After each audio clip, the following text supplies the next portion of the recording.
Grab a cup of tea or listen as you go, ladies. This is your hour with Dr. Zoe, your life and relationship coach, with encouragement, on-point insight, inspiring guests, health tips, and advice.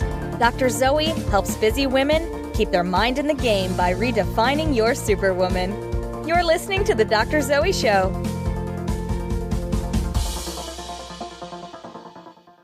Welcome to The Dr. Zoe Show, redefining your superwoman. I'm your host, Dr. Zoe. I'm a licensed marriage and family therapist with a doctorate in clinical psychology. I'm a life and relationship coach and a motivational speaker, and I can work with you virtually to help you get unstuck. My passion is helping women find their superpower, learn to embrace it, and share it with the world. Connect with me by texting the word JOIN to 38470 or go to my website at drzoeshaw.com. The topic for our show today is raising great girls.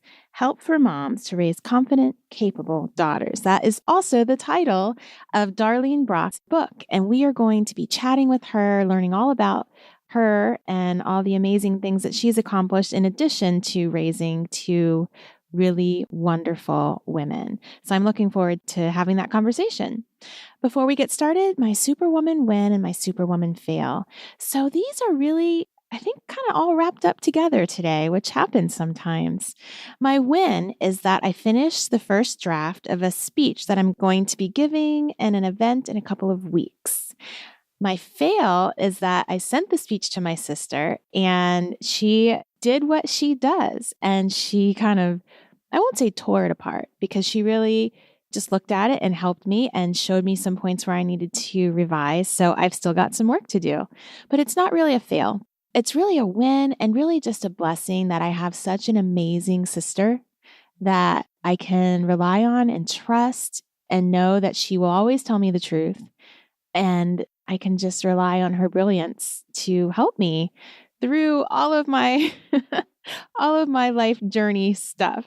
So that's just a win that I have such an awesome sister who has a great lawyer brain and she can tear apart an argument like nobody else can. So it's awesome. So that's my win and my fail, but really I think it's kind of just two wins. But, you know, sometimes we got to get to work and I got to get to work. So next up, Raising Great Girls with Darlene Brock. Thank you so much, Darlene, for being on this show. I'm so super excited to have you today.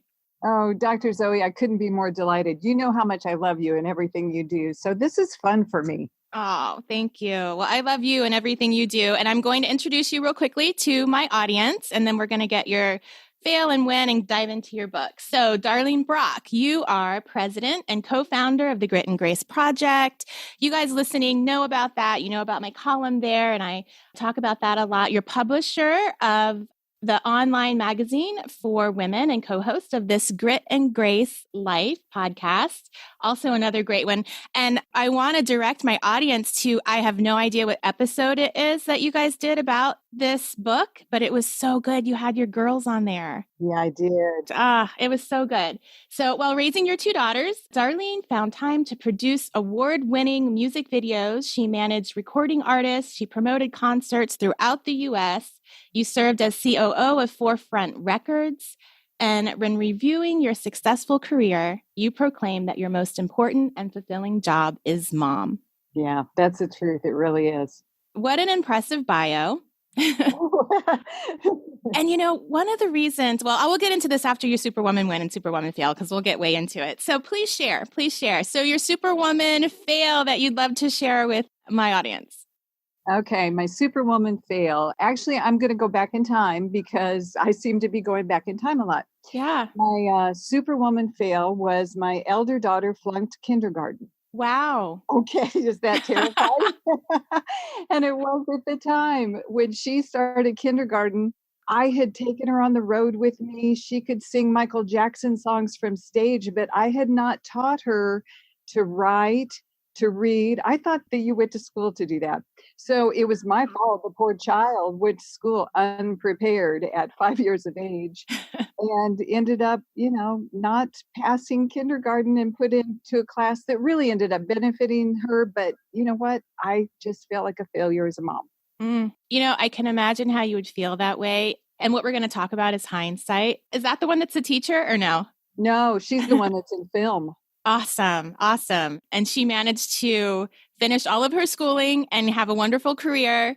And some things just don't matter as much as you think they do. You're absolutely right. Yeah. You're absolutely right. And you mentioned, I would say my Superwoman win, or one of them, is one of the long form videos I produced that won a lot of awards. And the reason it stands out to me as a win was I was doing it while I was raising the girls. And during it, they would go to the video locations with me when we were filming. They would take their rollerblades and rollerblade in the parking lot while I was editing. And I actually pulled off something I was incredibly proud of. So, that's where I could say I won that one. You did. You did. Well, I think you won the whole deal. When it comes to parenting, you definitely won the whole deal. And that's why I want you on here, because you did a lot. You were a working mom, you did a lot, and you managed to make it work. And I think the reason why, from what you talk about in your book, is priorities. So hindsight is what you have now. And so for us mamas who are in the thick of it, I just so appreciate you being able to look back and saying, okay, this is what worked. This is what didn't work. This is how I encourage you moms who are going through this right now. Absolutely. Yeah. And I do think, Dr. Zoe, that you moms have it even tougher than I, because everywhere somebody's telling you how you should do everything. Yes. And the pressure is high. And you'll have 14 opinions on the same subject. I want to give you ladies a break. I want to say you can do this and you don't have to listen to the entire world. Thank you. Thank you. We need that. And what's so special, because, I have older kids now. I have an adult daughter. I have my son who's getting ready to, he's a senior year in high school, so he'll be going off to college. And then I have an older son too. But it's funny because as I was reading this book and it touched me so deeply, my 12-year-old daughter, she's special needs. So she's kind of a whole different scenario. Sure. It's not like raising a normally developing daughter. So my 5-year-old daughter is like my first, real experience raising a daughter. Wow. And so it just hit me because, I've been a parent for so long, and yet here I have this 5-year-old girl, and it's so very different than raising the boys and my special needs daughter that I've been raising. That's why it was really so much of a gift for me. And I mean, it'll be a gift for any mom who's in the thick of it. But even though I'm not a new mom, I'm a new mom to raising a normally developing daughter. Yeah. Yeah, it was just so sweet to read. So, one of the first things I want to talk about is, and that hit me, because probably it's one of my maybe insecurities as a mom, and probably all moms out there, I would think, is you talked about using your strengths and being yourself, and that being what your daughter needs. Can you talk a little bit about that, as opposed to trying to be like somebody else? Absolutely. And I am a huge believer in that, because you were not given to your daughter or your daughter given to you to be somebody else. That child or children, if you have several daughters, I had 2 completely different girls that pursued different things, different places in life, different personalities, temperaments, but I was still the right mom for them. I was the mom that brought the best out in them, and they could bring the best out in me. And I think when you try to be another type of mother, or you think you need to not work outside of the home, or work outside of the home, or homeschool, or private school, or public school, because somebody else did, is not the reason to do it. You need to do exactly what's right for you and who you are and your child. I love that. Because we all have that. We look at the other mom and think, oh, I wish my kids had that mom. I wish I could do that for them. But you're so right. Our kids need us, and they need our authentic us, not us trying to pretend to be somebody else. I mean, I believe that our kids are put on the planet in our home for a reason, and whatever strengths we have and whatever deficits we have, that's what they need in their parenting to get to where they're going to be in life.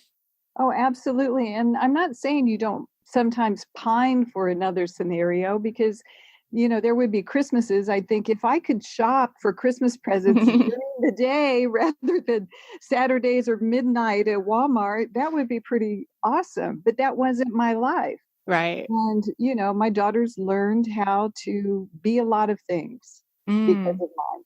Well, one of the benefits moms have now is Amazon Prime, so we don't have to. I do all my Christmas shopping that way. That is wonderful, isn't it? Oh gosh, yeah, it's a godsend for sure. So tell us a little bit about your daughters. So you've got 2 daughters and they're grown up now. How old are they? What are they doing?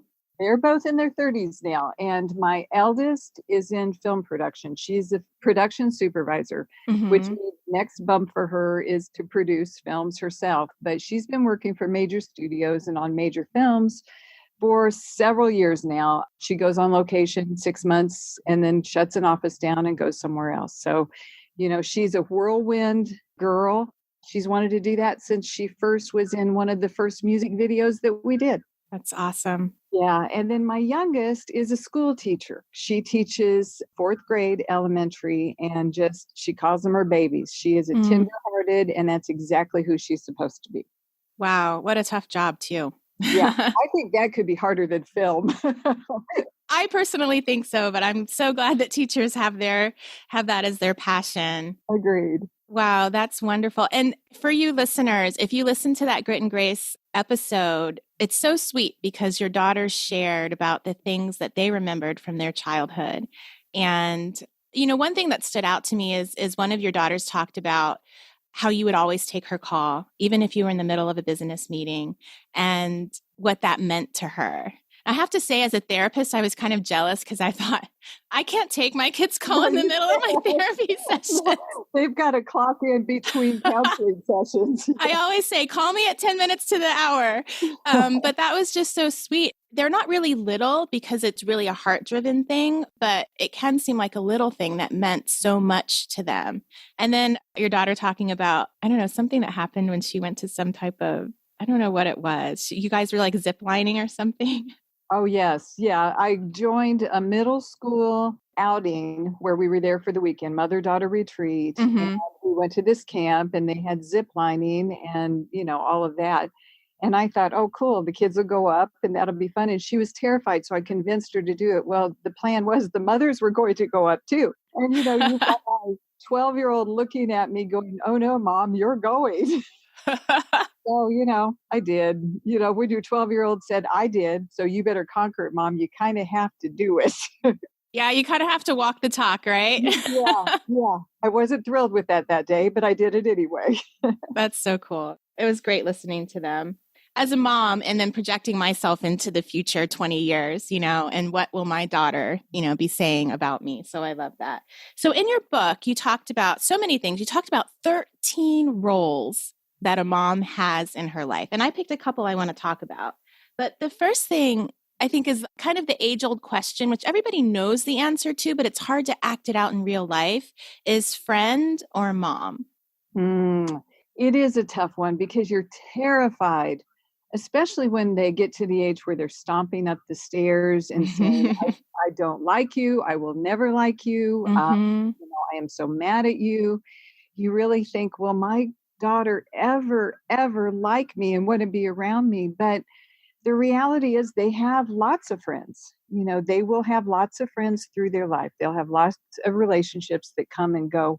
But you're it as mom. You're the one who believes in them when nobody else does, who calls them on it when you know they should be. You're the one that expects the best and knows they're capable of it. And you need to be that.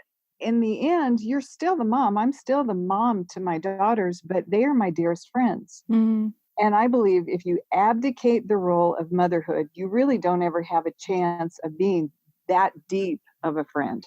I think that's an excellent point, because kids need that from you. And when you don't give them that authority, the discipline, the boundaries that they need, they don't feel loved and they actually resent you for it. True. Very true.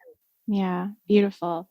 So one of the roles you talked about is military strategist. Yes. Yeah. And so you said, what I didn't know that day, you're talking about the day when your daughter was born, was that I had entered into a war. I had joined the ranks of the soldier defending family and home, fighting for those they love. And you go on to talk all about all the different ways that a mom has to fight for her daughters. Can you talk a little bit about that? Yeah, I actually surprised myself. And when I was working on that chapter, I thought, what does it really look like when you do this? And I Mm-hmm. recently read The Strategy of War, about how you have to have a plan when you're executing a battle. And I thought, you know what? That's exactly what you have to do as a mother. Whether it is their peers, your peers, the world at large, there are a lot of influences that want to impact your child's life. Mm-hmm. Some of them are amazing and wonderful, and they are partners in the strategy and in the battles. But some of them are incredibly destructive to both your daughter's self confidence, to her purpose in life, to who she's capable of becoming. There are sometimes not even purposefully, maybe Right. innocuously, there are things that are out to harm her. She may read something that makes her feel less about herself, but you're in a battle for your child. You're in a battle that you won't win every single skirmish. You won't. Mm-hmm. Okay. Mm-hmm. But you're out to win the war. You're out to make sure that when your daughter leaves home, that you have fought enough for her, then taught her to fight for herself so she can exit your home ready to wage it herself. It's so true. And when you said not purposeful, I would say the majority of the most dangerous battles are very subtle. It's not the scary kidnapper or, the horrible person out there, the criminal. It's all the little ways that your daughters can be harmed, over the course of their childhood that you as a mom do have to protect. In some ways, that can feel daunting. Yes. It can feel scary and daunting for a mom who's looking at, her little girl and trying to figure out how in the world am I going to do that? Do you have any tips to just make that whole process easier to think about as you're walking about mom life? Yeah, I think we think that it's one big, broad, everyday push. And to a degree it is, but it is looking for the opportunities. Hmm. One thing I did with my girls whenever I could is I would take them on the road with me for just, a weekend, or get them in a car where we Mm-hmm. drive to go get something together. It's amazing what they will start telling you, and you need to hear what they're battling so you can battle on their behalf. But to do that, you've got to create opportunities where they don't feel like you're digging, where they don't feel like you're trying to get all the information. It's a covert thing, right? It's completely covert. You have to be so shrewd. Yes. Yeah, one of the things I did every week with my youngest, because my eldest talked all the time. My youngest was very quiet. Mm-hmm. So every Wednesday night, we would be going to church together. I taught a class and she would attend. And every Wednesday night, she loves Sonic. Can you believe Sonic, like hot dogs, chili Mm-hmm. dogs, all the stuff no child should be eating?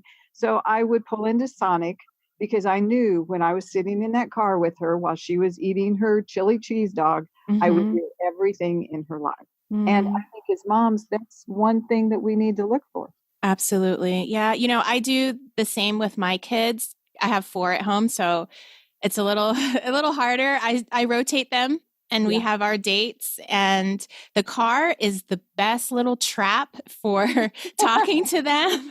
It is. It's the Absolutely. best thing. Yeah. Of course, it's a little harder now with teenagers because they have their devices, but when you get in the car with them and say, "Look, put the device down. We're going to hang out." Right. There's something about the car because you're distracted. You're not only just sitting there face to face trying to, make them feel like you're trying to, grill them. So there's the distraction of driving, and it kind of just gives them that ability to talk. So yeah, that's a great tip. So the other one is relationship counselor. Oh, yes. What is your role as a mom, as a relationship counselor? And you've got so many, I'm going to just list them. We're not going to talk about them all, but it's pretty impressive the way you lay them out. So as a mom, one of your many roles are coach, creative counselor, time manager, media director, academic advocate. Oh, yes. Professor of gender studies, Mhm. relationship counselor, sex ed teacher, financial consultant, security officer, communication specialist, in-home demonstrator, and military strategist that we already talked about. So how do you deal as a mom as a relationship counselor? Same kind of thing that we just talked about is you start by not really talking about it in the heat of the moment. There's Excellent. nothing worse than your daughter talking to you about a guy that you go, oh, he's trouble. And you instantly go, what are you thinking? Do you not know? Let me list, then instantly she's going to marry him. I don't care if she's 14 years old, you know. So relationship counseling has a lot to do with starting with their self-esteem, where they feel really good about who they are and they know their boundaries and they know what they're looking for. They know the kind of man. And you kind of go through a list of things early on when they're little, even if you have to sing it to them or you have to recite it to them or make a silly poem out of it. There was a song when my girls were growing up that said, as long as you love me, I don't care who you are, what you've done, where, it was a boy tune, a boy band tune. And I made up words for it. I don't care if you've gone to prison. I don't care if you're, as long as you love me. And we would laugh and laugh and laugh about that. But the reality was I was taking the opportunity to say, you want to find men who have qualities that you want. They just don't need to just love you. You're lovable. Lots of people are going to love you, but they don't need to just love you. They need to have character traits that you value. Yes. When you say that, I always say to my clients, love is no good reason to get married. And of course, lack of love is no good reason to get divorced either. So they go hand in hand. But yes, that's so true. So I love how you talk about, this whole journey of motherhood is a lifelong journey that starts the moment that, you learn that you're pregnant. And I love how you talk about taking them through that journey to talk ultimately about, who they're going to choose. For husbands and mates as adults. That one is tough, dealing with kids and relationships and ultimately marriages and in-laws, but it's certainly a road that we have to tread. But how is it for you watching your daughter now become a mother and wife? I'm actually really proud of both my girls in their roles. They're overcommitted to everything in life and they do way more than they should. And that's where, I go, you shouldn't have listened to me or like watched their mama. That was a bad idea on some of that. But they are honorable in their relationships. They treasure them and treasure the men in their lives and treasure the in-laws too. You tend to think maybe I'll be jealous as a mom when I see my daughter become part of another family. But when I see in that the relationship and what she is getting from the other family and what she is giving to the other family, I find myself enormously proud that she has grown up to learn that you are part of something special. So you hold your own and you give what you're capable of within it. So I'm actually very proud of my girls on that. That's great. That's a tribute to your mothering of them. So I love my boys. They're amazing and boys are awesome in their own way, but there is something just very different about raising a girl, kind of a mini you. And I loved what you said, that part of what we have to do as women, as mothers, and really teaching our daughters is accepting that we are nurturers, that that's in our DNA, that that's a part of who we are as women. And equal doesn't mean identical. It's one of those tricky kind of things, lifting a girl up to grow up to be an independent woman, but also recognize that it is necessary and okay in her role as a woman to be different, to be a nurturer, to have a different place than a man. I don't know if I'm really putting that right. No, you are. And it's a difficult balance right now. Because I absolutely believe women are equal to men. Equality is not an issue to me.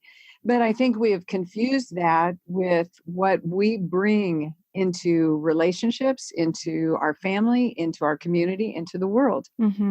I personally believe some of the strongest traits that are exhibited are nurturing and compassion and understanding. And those are primarily women's talents, their character traits. So why does that make you weak? Quite the contrary, it makes you strong. Absolutely. And I think if you can tell your daughters and help them see that nurturing is one of the most challenging, difficult things that a human can do, then you're saying, see how strong you are. See how independent you are. See how much you can contribute.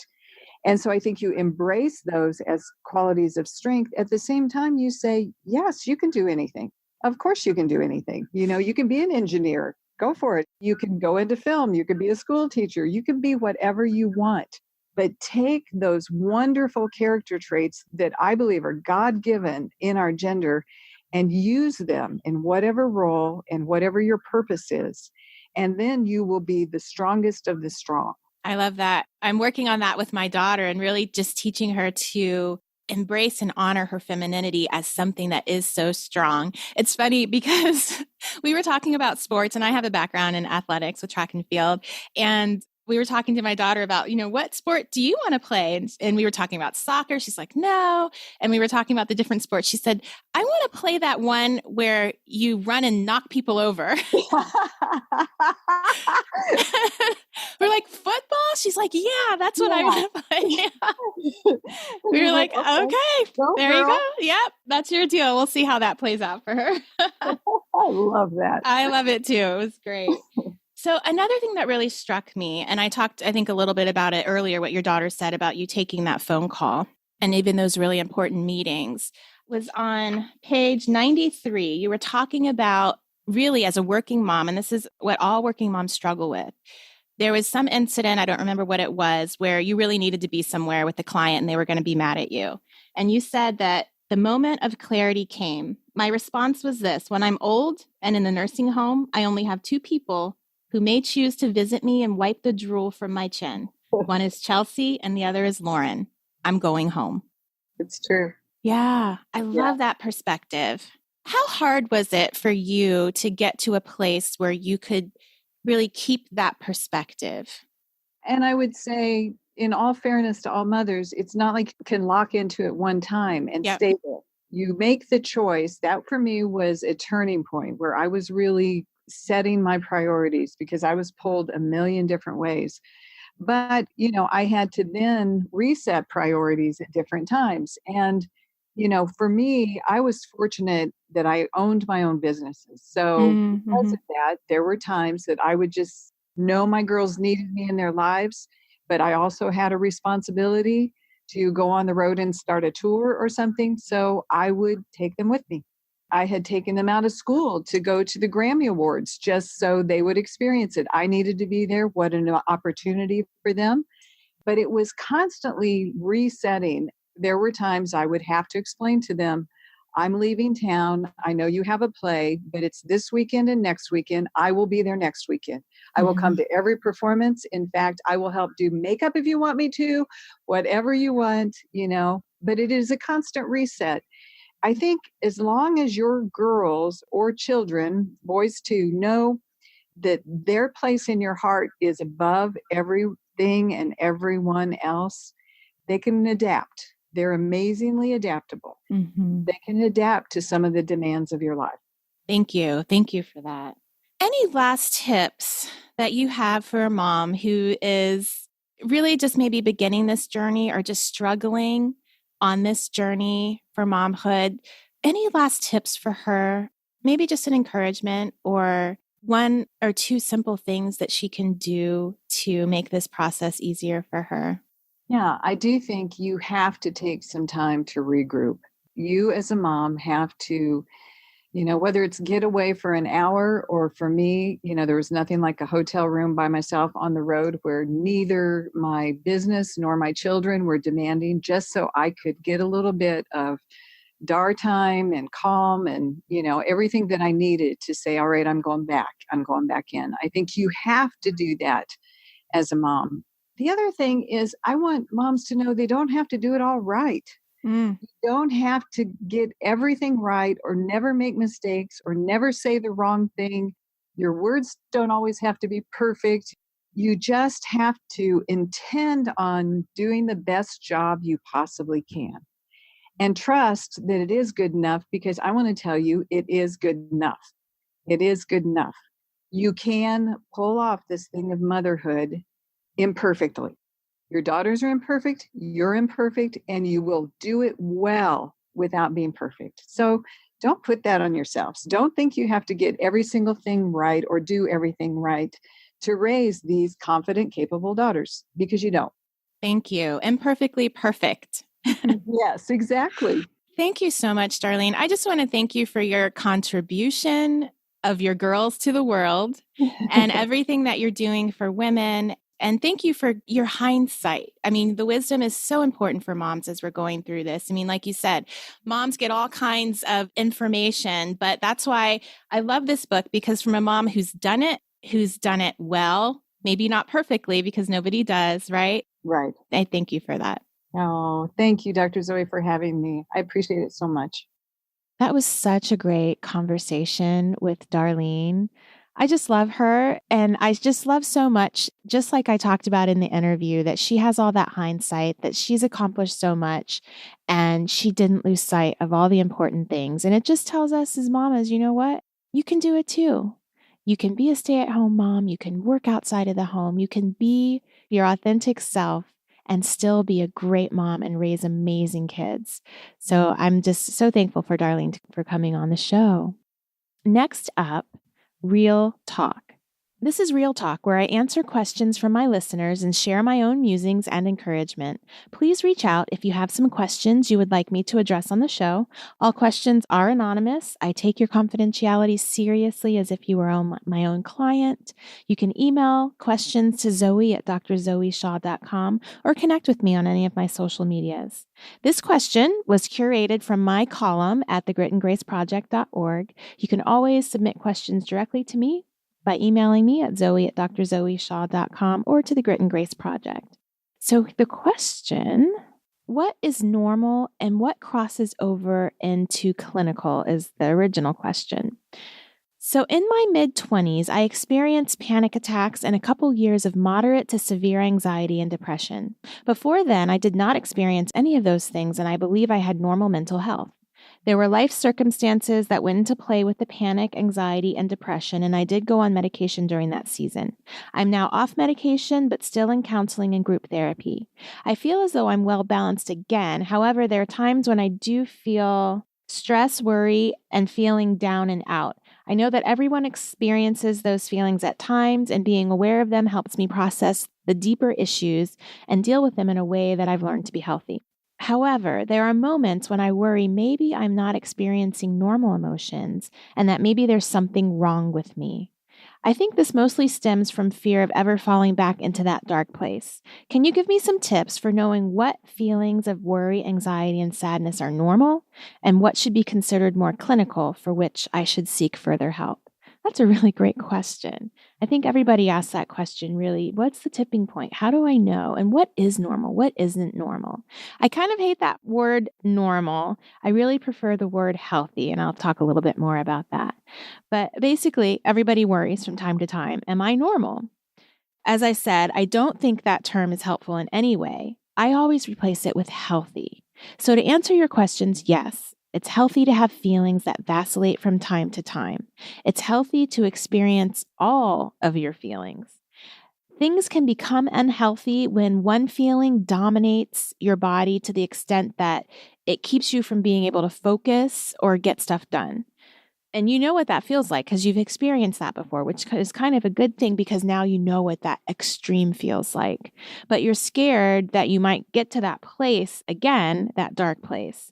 So first remember, you've grown and you've changed and you have tools now and people in place that you didn't have before. And that puts you a few steps ahead of the depression and anxiety if they should ever start to creep up again.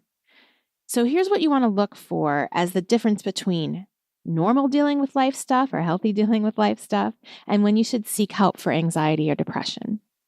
1, how intense is it? Are your feelings so strong that you feel like you can't deal with or tolerate them? If your feelings feel kind of like you've been hit by a Mack truck or you've been hit by a wave and you've been knocked over and you can't get up, then you do need to seek help. If you feel like, okay, my feelings hit me sometimes, but I can get back up and I can get in the water again, then you're probably handling them in a healthy way. Next, how long does it last? If you're stressed and anxious because you have a life-changing job interview in a few days, but then after the interview happens, you're back to normal, there's that word again, back to healthy, then that's a healthy response. If you continue to feel that same level of stress with no apparent reason, it's time to get it checked out.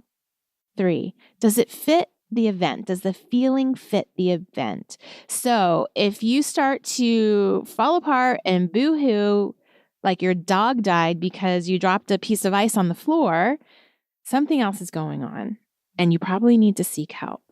If you're sad and you're crying because an important relationship ended, this is grief, and it looks a lot like depression, but it's not. It's a healthy response that will get better over time.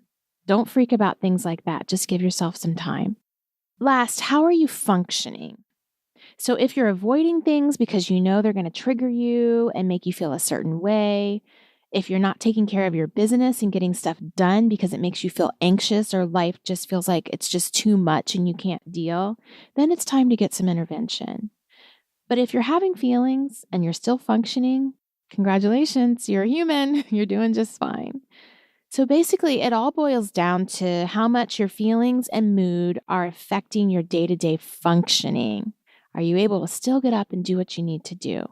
Just don't let the fear of the anxiety or the depression keep you from living your life now. Just know that if it does creep up, you'll take care of it and it'll be okay.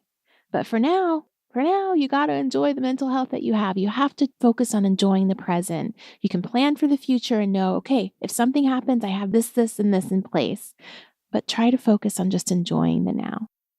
Thanks for tuning in to the Dr. Zoe Show. New shows go up on Tuesdays. Subscribe so you don't miss a show. If you're interested in coaching or therapy, or you just want to get a little more help, go to my website at drzoeshaw.com or any of my social medias at the handle Dr. Zoe Shaw. Join my free newsletter by texting the word join to 38470. I look forward to speaking with you amazing ladies on social media throughout the week. Have a super week. You've been listening to The Dr. Zoe Show, redefining your superwoman, with your host, Dr. Zoe Shaw. Don't forget to sign up for her monthly newsletters to get encouragement, tips, and skills for keeping your mind in the superwoman game. Connect with her now at www.drzoeshaw.com. Tell your friends and subscribe to her podcast on iTunes. Join us next time for another edition of The Dr. Zoe Show.